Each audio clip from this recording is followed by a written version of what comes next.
Olá, pessoal. Bem-vindos mais uma vez aqui ao espaço Empreender e Liderar na plataforma Comunica RH.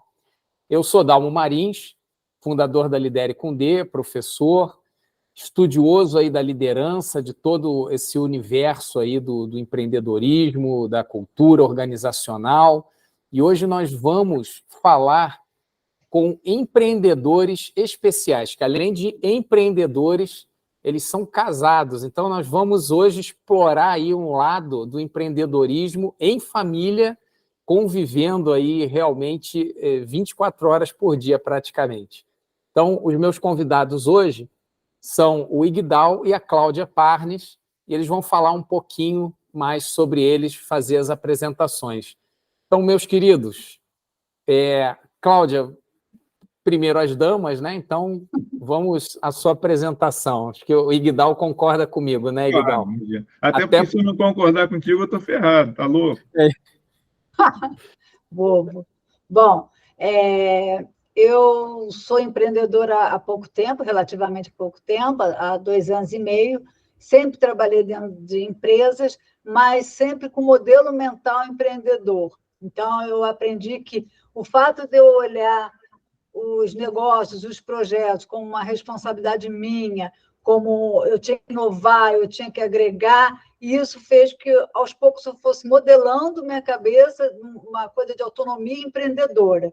E isso eu aportei quando eu vim para o mercado ser empreendedora. Sempre trabalhei em marketing ou publicidade e também em universidades corporativas ligando a educação ao marketing. E a maior parte do tempo em telecom, que é inovação o tempo todo, mudança o tempo todo. Basicamente é isso. Maravilha. E você, Igdal, se apresenta aí para o pessoal. A parte mais importante do meu currículo é que eu sou casado com a Cláudia, né? Isso é a parte mais importante do... Mas, enfim, eu fui de agência há um tempão, eu fui veículo, fui agência. Aliás, eu e Cláudia, nós nos conhecemos em agência.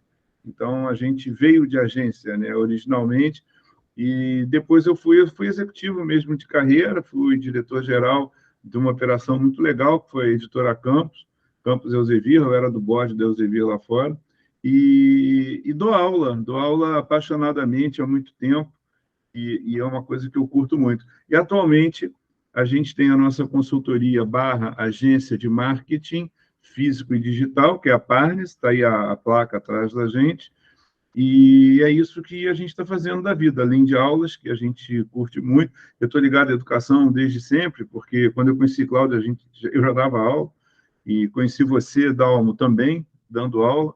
Então, a minha ligação com a educação é aprendendo e dando aula mesmo, quer dizer, esse é o lance. E é isso, e a gente está aqui como empreendedor, não é 24 horas por dia, porque isso é enlouquecedor, né? E a gente acabou estabelecendo alguns limites, que a gente não respeita muito, mas a gente acabou estabelecendo alguns limites de, então até tantas horas a gente vai, daí a gente para, hoje não vamos falar de trabalho, é meio estranho esse negócio.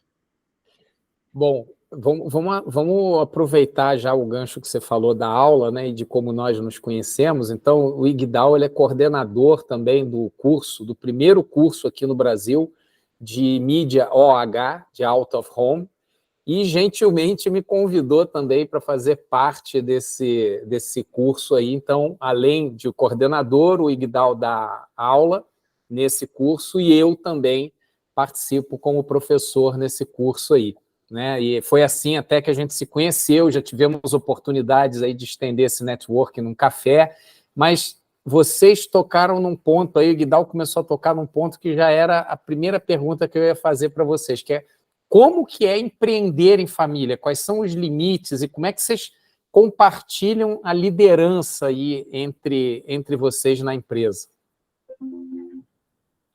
Fala aí, Cláudio. Deixa eu antes colocar uma coisa. Quando o Igdal e eu, a gente trabalhou juntos, a gente trabalhou em agência, a gente já era meio workaholic, a gente já gostava de falar de trabalho, mesmo quando a gente não estava no trabalho. Então, isso tem muito mais a ver com paixão pelo que você faz e você está ligado do que com neura. Mas quando a gente começou a empreender juntos, a gente teve que estabelecer alguns limites, até porque senão a gente aí poderia começar a atrapalhar a nossa relação. Então, a gente realmente tentou estabelecer alguns limites.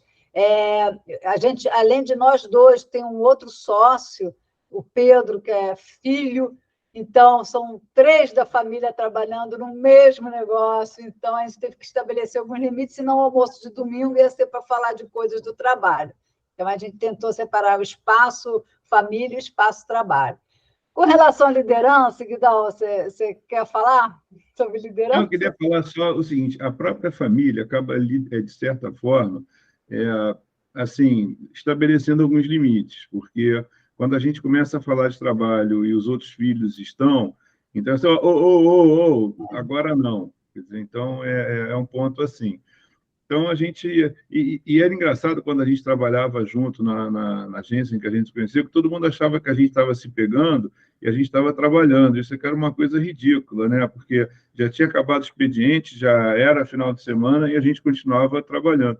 Então, isso que a Cláudia falou é uma coisa importante, paixão. A paixão é muito legal por um certo ponto, mas por outro ponto atrapalha para burro, né? Porque a paixão te deixa sem horário. Esse é o problema, né? É o problema o amor tira a noção do negócio.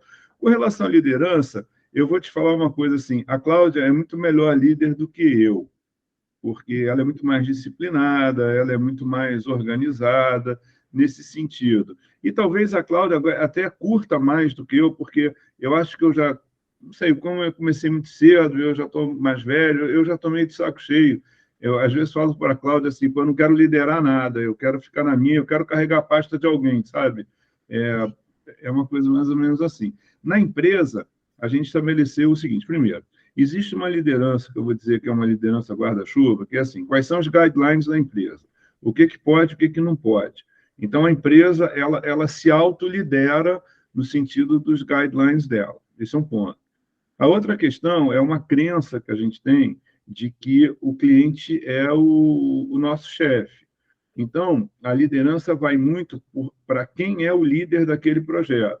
Então, se aquele cliente, entre aspas, é o cliente da Cláudia, quer dizer, que a Cláudia que vai liderar aquele projeto, ela que vai ser a chefe do projeto. Se sou eu, então vou ser eu. Se é o Pedro, então é o Pedro. E a gente tem uma equipe grande ligada a nós. Quer dizer, nós 3 tocamos o negócio na verdade, é mais de uma equipe, é uma equipe multifuncional que vai tocando o negócio com a gente. Então, a primeira liderança é o guideline da empresa, a segunda liderança é quem está cuidando do cliente, e aí entra, vamos dizer, a terceira liderança, a subliderança, é quem é o especialista naquele tema. Exato. Aí, fala aí, Cláudia. Não, é isso. Eu acho que a gente entende que cada um tem uma expertise. Então, por exemplo, a gente tem uma conta que eu lidero, mas eu sei que sobre estratégia digital o Pedro é o fera. Então, eu consulto ele e ele aporta o seu conhecimento para aquela conta e aí ele trabalha indiretamente para aquela conta, mas a responsável sou eu. Planejamento estratégico, eu já chamo o Igdal. Curadoria de conteúdo, planejamento de comunicação, já sou eu. Então, existe uma liderança por projeto, mas existe também esse compartilhamento, esse entendimento que a habilidade naquele momento é necessária para aquela conta. E aquela pessoa, então, passa a dedicar algum tempo dela. Por isso que o Guidal fala da disciplina, porque precisa ter muita disciplina, organização, gestão de tempo, para você poder usar esses recursos quando ele não está ocupado com outra conta, né? Mas é assim. Então, deixa eu ver então se eu entendi. Então, a liderança da empresa, da organização em si, ela já é dividida ali, né? E vamos dizer assim, quem dá o direcionamento da liderança são os valores e princípios, como o Guidal falou, os guidelines que já são estabelecidos. Então, todo mundo já sabe. E por trabalho, seria mais assim um modelo ágil, né? Que você tem ali os squads, você tem a pessoa que vai liderar aquele trabalho ali, então acaba compartilhando aí a liderança e fazendo essa alternância de acordo com as competências demandadas pelo trabalho, pelo job ali que vocês estão fazendo, né? Exato. Agora, legal que a Cláudia, quando você se apresentou, Cláudia, você falou que mesmo quando você estava trabalhando ainda, né, sendo CLT. contratada, né, como funcionária CLT, você já tinha essa veia intraempreendedora. Então, você já empreendia, já tinha alguns modelos de intraempreendedorismo dentro das empresas onde você trabalhou?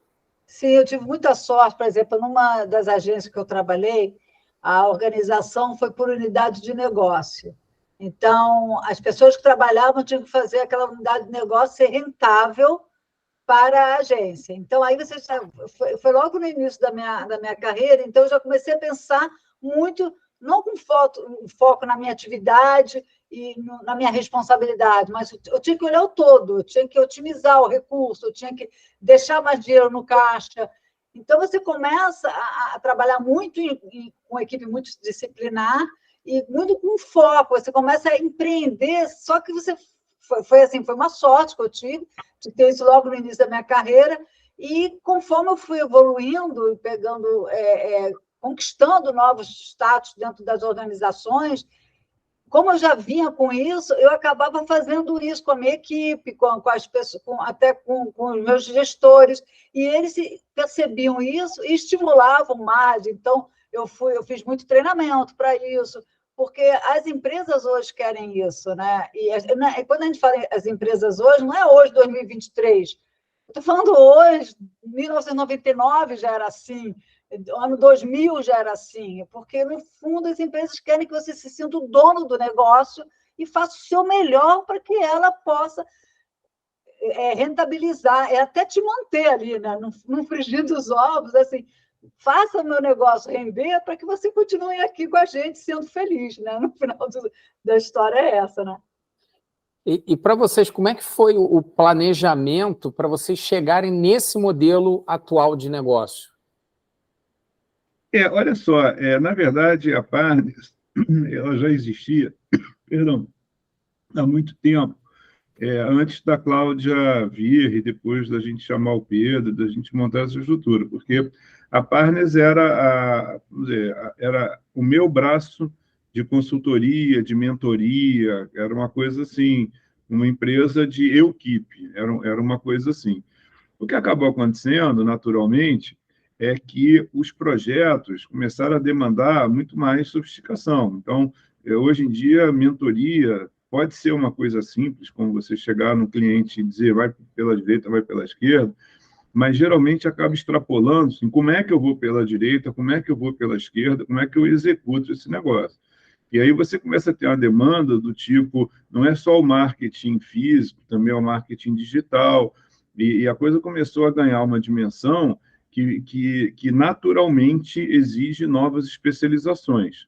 Esse é um lado. Então, vou dizer que isso aí é uma variável externa, né? O mercado estava falando isso. Do ponto de vista de variável interna, a Cláudia teve a oportunidade de sair da empresa que ela estava e se dedicar exatamente a esse tipo de coisa. Então, isso foi uma coisa muito legal, a história é muito legal, que Cláudia começou marketing digital pelo que ela já fazia, e depois na área de educação com infoprodutos. Então, acabou que, assim, uma parte a gente planejou, tá? Da outra parte a gente não planejou nada. Foi totalmente estratégia Zeca Pagodinho, deixa a vida me levar. Até porque, no meio dessa confusão toda, chegou a pandemia. E na pandemia, o marketing digital explodiu, algumas demandas explodiram, a educação online é uma coisa que explodiu, e aí a gente acabou, algumas coisas a gente foi conforme a corrente estava demandando. É meio princípio hoje, tanto do empreendedor quanto do marketing. Follow the money, né? Você tem que estar onde o cliente está, você tem que fazer o que o cliente quer. Então, não foi uma coisa... Acho que nenhuma empresa nasce totalmente planejada, sabe? Totalmente. Acho que uma parte você planeja, uma parte você almeja e a outra parte vai indo, né? E vai ajustando. Esse é o meu ponto de vista, né? Cláudia, como você imagina assim a retrospectiva? A gente não ensaiou isso, né? Então... Assim, eu acho que o nosso modelo organizacional foi muito... A gente teve muita DR, não vou dizer que não teve DR, teve, mas sempre buscando qual é a melhor maneira de gerir isso. E eu acho que o fato da gente ser família, e o Pedro também já ter uma experiência profissional, então ninguém veio zerado, sabe? Assim, não tinha ninguém que estava na faculdade e montou o seu negócio. Não, a gente já vinha com uma história de vida e a gente falou, cara, vai ser isso, nós vamos fazer isso. E a gente ama Partners e a gente, através da vida até de DR, a gente foi construindo esse modelo e a gente foi aprendendo fazendo. Não foi um modelo de startup, né? Não foi. Agora, Dalma, eu vou te falar uma coisa. A empresa é pequena, a gente tem alguns clientes, a gente não é uma empresona. Ao contrário, a gente se posiciona exatamente como uma empresa de poucos clientes, porque a gente entra muito fundo no negócio do cliente, a gente participa muito do negócio do cliente, a gente pensa muito. Eu acho que a gente é muito mais uma agência de inteligência do que qualquer coisa, né? Para poder encontrar soluções. A gente é muito lean, naquela coisa assim, magro, sabe? A gente é rápido, a gente não é... vamos fazer, então tem um caminho por aqui, por ali, pensa, agora vai, entendeu? Por que eu quero dizer isso? Como, então, não é uma empresa que sobra estrutura, sobra tempo, não é nada disso, às vezes, a entrada de um cliente ou a saída de um cliente bagunça tudo. Porque você tem um esquema, né? Está funcionando tudo de jeitinho. Aí entra um cliente novo, dependendo do porte desse cliente, a gente vai ter que rever a estrutura. Porque não tem 10 funcionários, então passa para o assistente número 4. Não rola isso, entendeu? É claro que a gente tem uma estrutura muito funcional, não é uma empresa encastelada com 10 níveis, não, tem a secretária número 1, ela tem a secretária, não é nada disso, a gente acha isso aí uma coisa, pode ser importante para algum tipo de organização, para a nossa não é. Então, a estrutura, ela é muito dinâmica, sabe? É uma coisa... Eu vou falar uma brincadeira, eu acho que a gente é mais alto do que grande, sabe, esse negócio?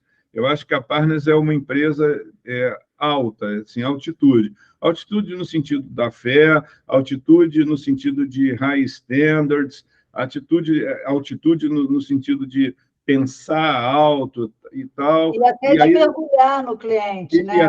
E depois mergulha e faz, sabe? Então, e talvez até essa estrutura enxuta, talvez, que dê essa maior agilidade também que vocês conseguem entregar para o cliente. Né? A gente está mais para uma cartola alta do que para um boné largo, entendeu? Eu não sei, eu inventei aqui isso, não sei se ficou bem, se ficou mal. Aí, o que eu entendi foi exatamente isso, que até essa estrutura, como vocês... fica mais fácil para o cliente falar com quem resolve, que são vocês. Não tem aquela coisa de você passar por secretária, por assistente, pelo coordenador, até chegar em alguém que tome a decisão. Não. Então, nesse sentido aí, o modelo que vocês adotam, né, dessa proximidade assim, com o cliente. O que limita muito, tá? Porque não dá para cada um de nós cuidar de mais do que tudo certo, e é isso mesmo. Mas isso é uma escolha. Acaba afetando a escalabilidade ou não?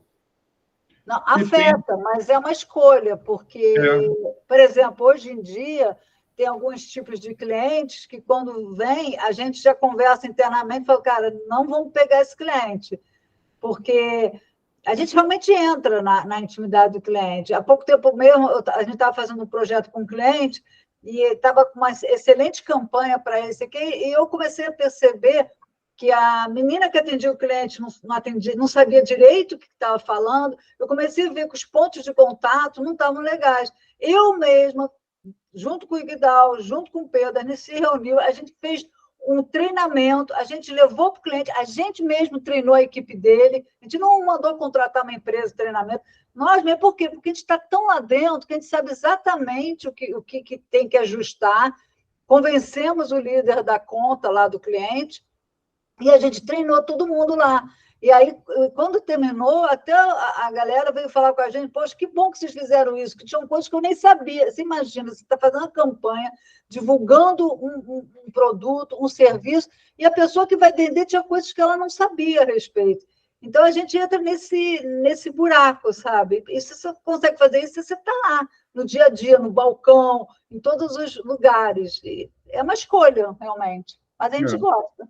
Sim. E aí, como uma empresa, uma consultoria de marketing, né? E agora com essa evolução toda, a Cláudia até falou que, na verdade, não, essa parte aí do digital não é de agora, né?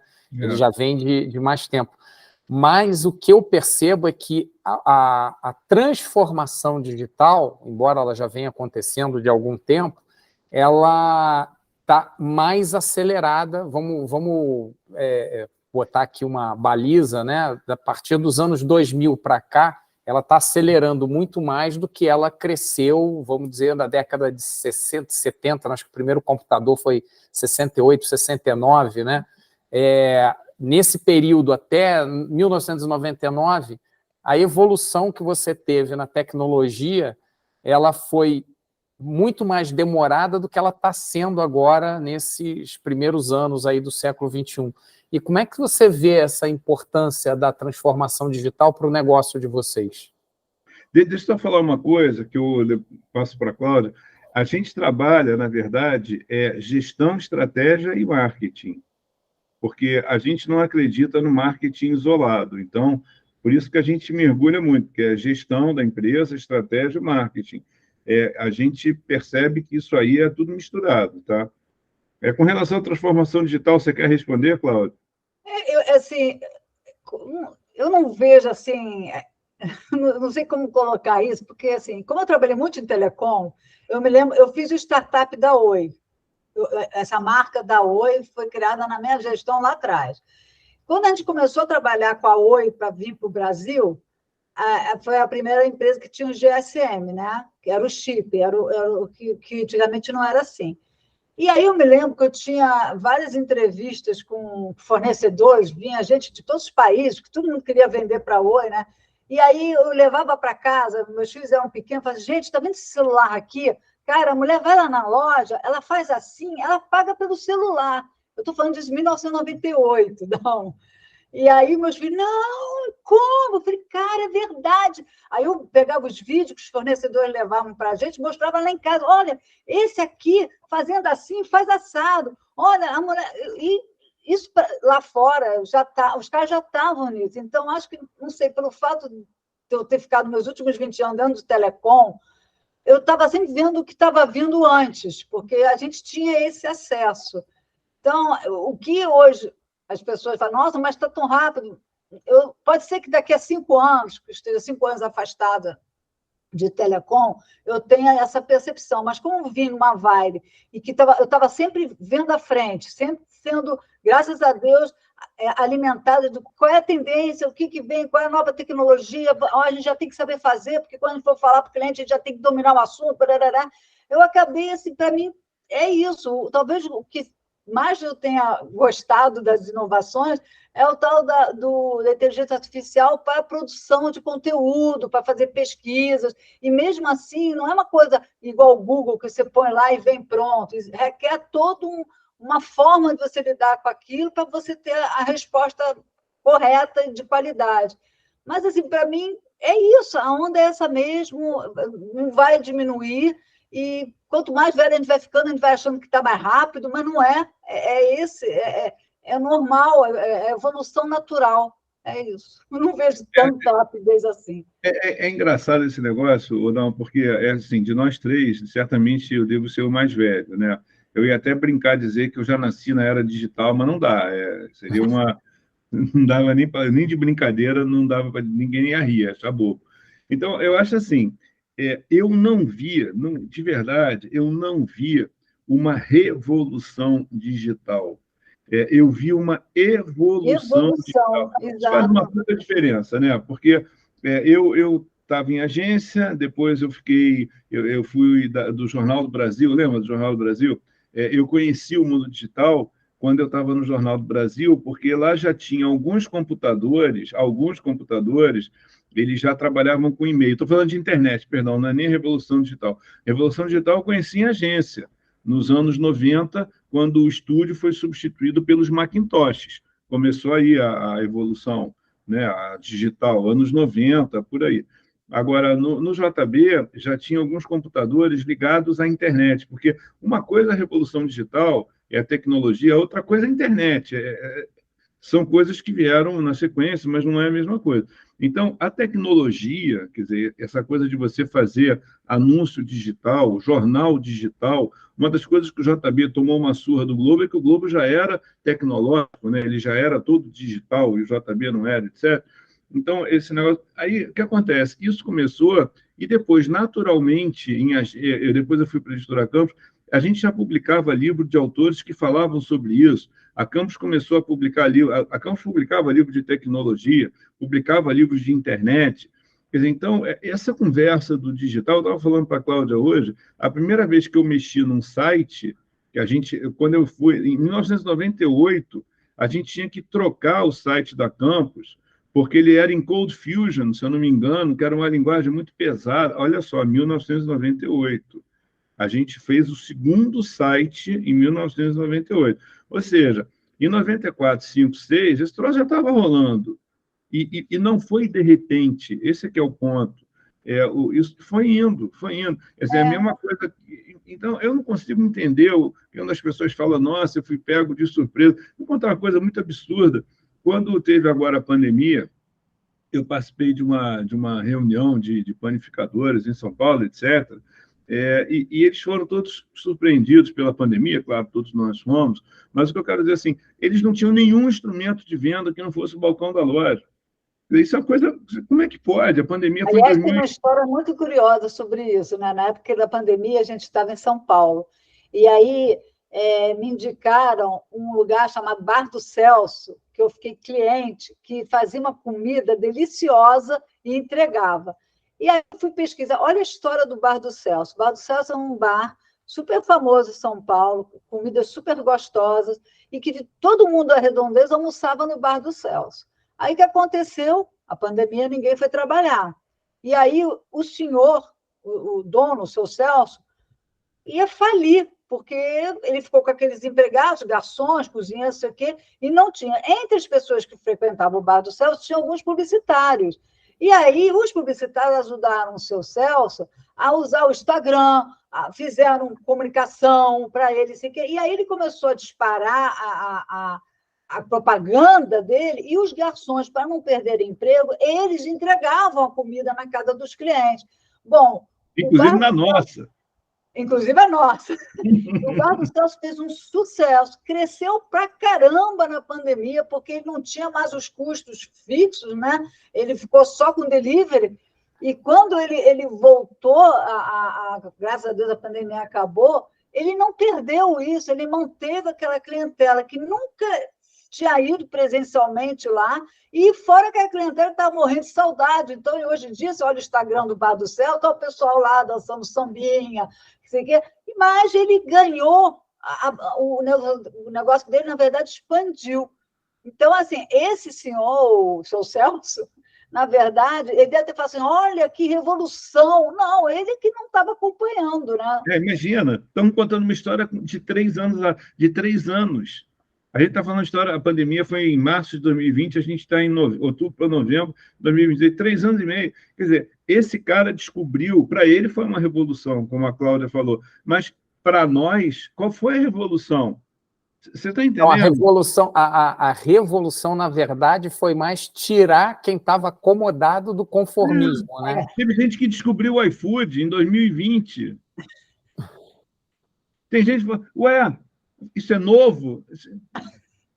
Veio com a pandemia, né? É a pandemia que inventou o iFood. Inclusive, a Amazon não existia antes da pandemia, nem o Mercado Livre, nem Magazine Luiza. Cara, quando a pandemia começou, Magazine Luiza, 15 dias depois, colocou nas redes sociais e nos comerciais de televisão o Luciano Huck dizendo, a sua loja fechou, você não se preocupa, entra em contato com a gente que você vai vender através do nosso marketplace. Dalmo, você sabe que você dá aula. Até hoje tem aluno que não sabe que droga é marketplace. Isso é verdade. Na verdade, assim, a revolução, né, essa coisa da pandemia, ela trouxe tantos gaps aí, né? A mesma coisa quando a gente fala hoje de trabalho remoto. o trabalho remoto vem sendo estudado desde a década de 70. A gente precisava fazer outra live para contextualizar historicamente, mas desde a época de 70, com a crise do petróleo e tal, OPEP, aquelas coisas todas, naquela época começou já a se falar em trabalho remoto. Só que a pandemia, ela catalisou, né? Acho que todas essas tecnologias, sejam sociais, digitais, né, o que for, para difundir entre as pessoas. E muita gente acredita que a pandemia foi responsável pela invenção. A pandemia inventou a internet. Não, eu vou te falar uma outra coisa, Dalmo. Eu trabalhava numa empresa antes da pandemia que eu já tinha 2 dias de home office. Então, quando a pandemia chegou, eram apenas mais 3 dias de home office. Todo mundo na empresa já estava acostumado a 2 dias não ir para lá.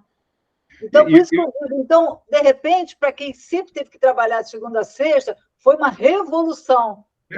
Para quem estava naquela empresa, foi uma evolução, porque já trabalhava 2 dias em casa, já estava acostumada a ter responsabilidade. Não tinha, claro que tinha gestor que não permitia, porque sempre tem um gestor, mas a grande maioria da empresa, o gestor liberava 2 dias, e ninguém deixava de entregar porque estava trabalhando em casa.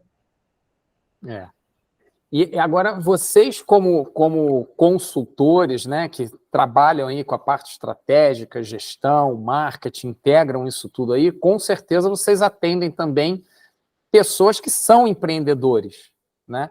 E qual é o perfil que vocês veem desses empreendedores? Como é que você poderia traçar aí um perfil do empreendedor? Primeiro, assim, eu acho... Cláudio, eu vou adiantar aqui o que eu penso, né, a respeito disso. Primeiro, é o seguinte, eu acho que o empreendedor, principalmente no Brasil, ele assim, porque ele é empreendedor, ele já é um herói.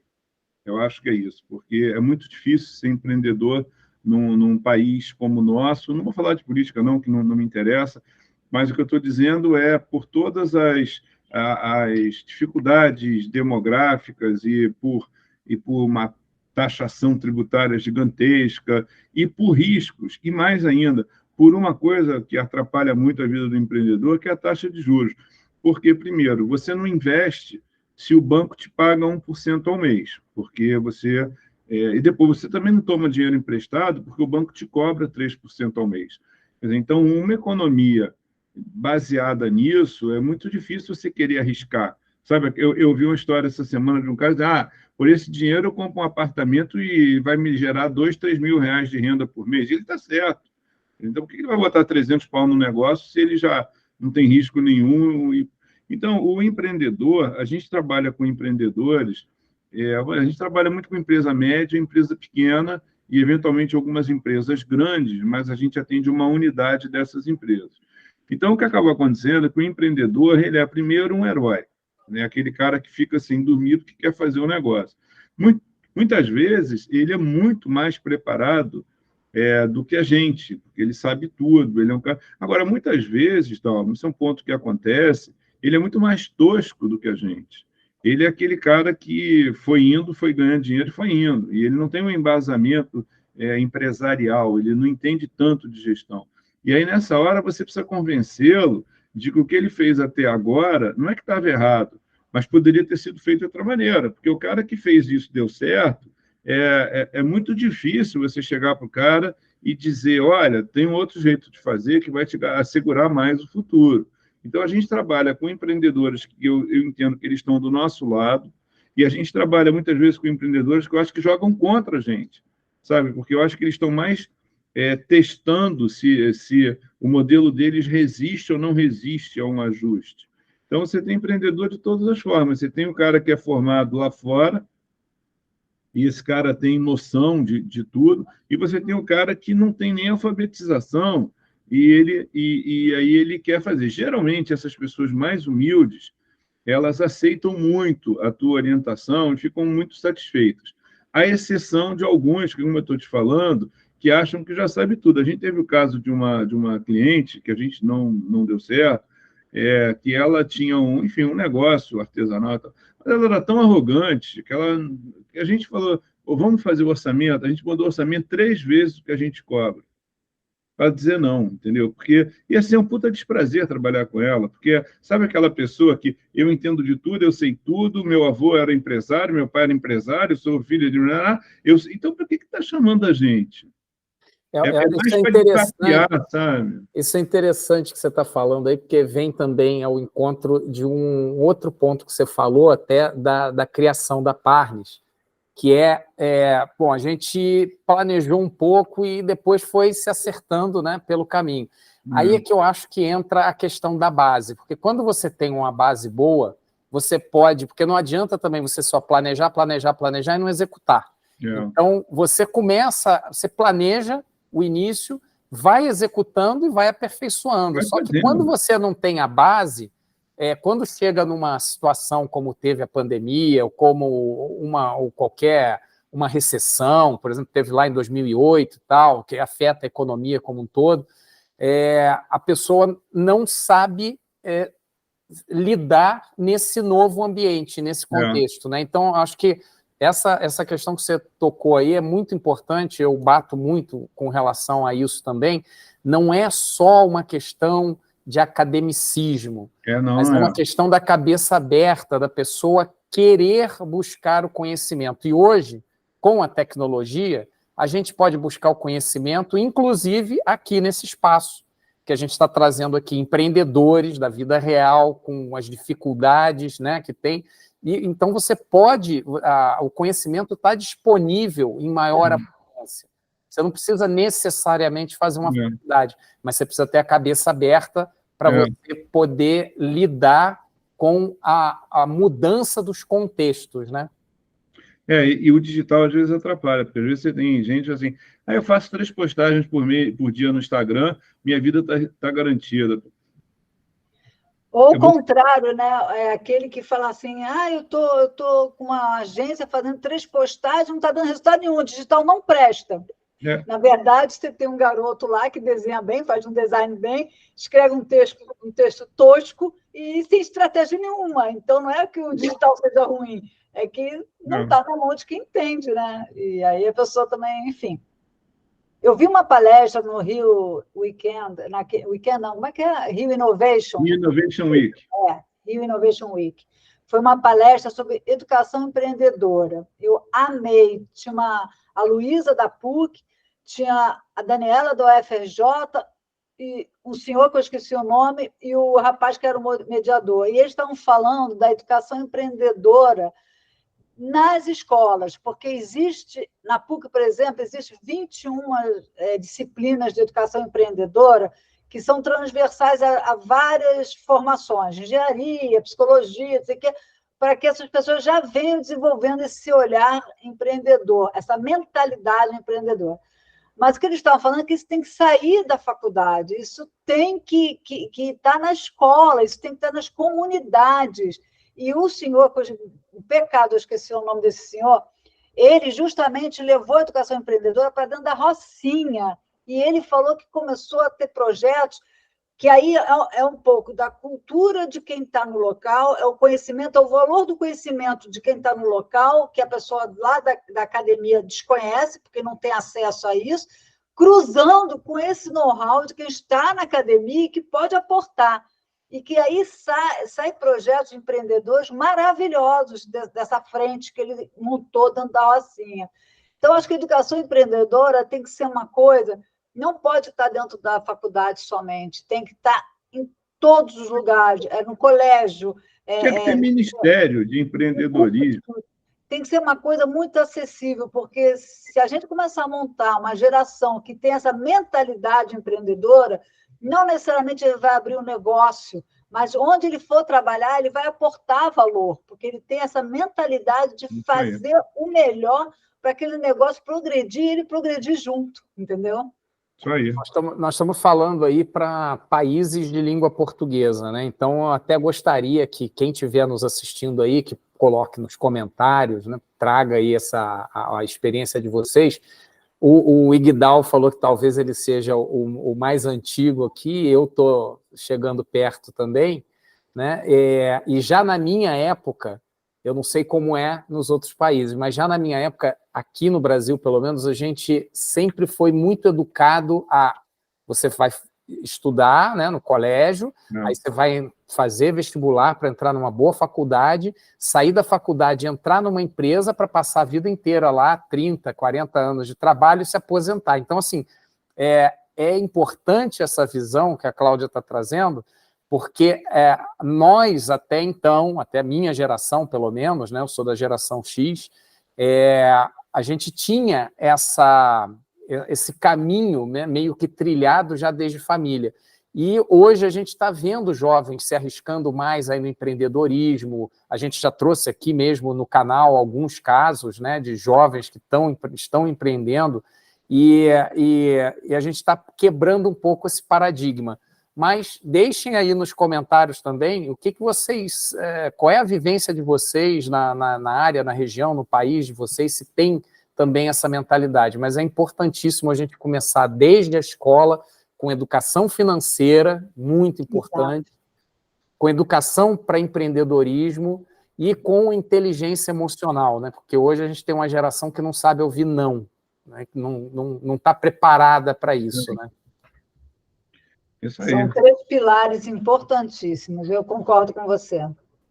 E mais, vou te falar uma coisa, Dalmo, se a gente começar hoje, no Brasil, a colocar esses 3 pilares na educação, a gente só vai ver resultado daqui a 15, 20 anos. Exatamente. Precisa começar ontem. Exatamente. E especificamente na área de vocês, quais são as maiores dificuldades que vocês veem para empreender na área de vocês? Eu acho que todo empreendedor, a dificuldade é ter certeza de que no mês que vem, e nos outros meses, e no ano que vem, daí a receita vai entrar, né? Porque o mercado é muito dinâmico, o mercado é muito volátil, e nada é muito garantido na vida do empreendedor. Isso também torna a vida fascinante, isso também torna a rotina não existe, então você pode... Mas eu acho que a maior dificuldade, olhando para fora, se o mercado se você vai ter os clientes que você precisa ter, para ter, e acho que do lado de dentro é você ter mão de obra.